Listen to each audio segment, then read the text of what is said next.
കന്നഡ ചിത്രമായ ഒന്ത് കാതേഹല്ല എന്ന സിനിമയിലൂടെ അഭിനയ രംഗത്തേക്ക് അരങ്ങേറ്റം കുറിച്ച നടിയാണ് പ്രിയങ്ക മോഹൻ.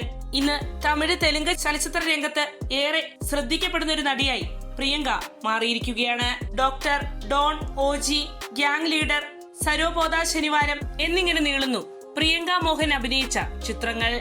പലപ്പോഴും സോഷ്യൽ മീഡിയ ഇടങ്ങളിൽ ഈ നടി ചർച്ചാ വിഷയമാകാറുണ്ട്. ഇപ്പോഴിതാ തനിക്കെതിരെ സമൂഹ മാധ്യമങ്ങളിലൂടെ പ്രചരിക്കപ്പെടുന്ന പരിഹാസങ്ങളെയും ട്രോളുകളെയും കുറിച്ച് പ്രതികരിച്ചിരിക്കുകയാണ് ഈ നടി. എനിക്കെതിരെ ഹേറ്റ് ക്യാമ്പയിൻ നടന്നിട്ടുണ്ട്.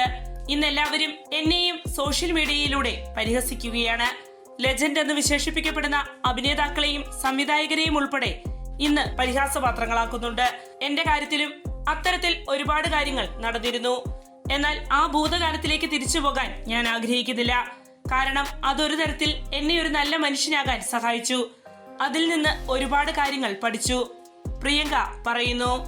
മെയ്ഡ് ഇൻ കൊറിയയാണ് ഈ നടിയുടേതായി പുറത്തിറങ്ങാനിരിക്കുന്ന പുതിയ ചിത്രം.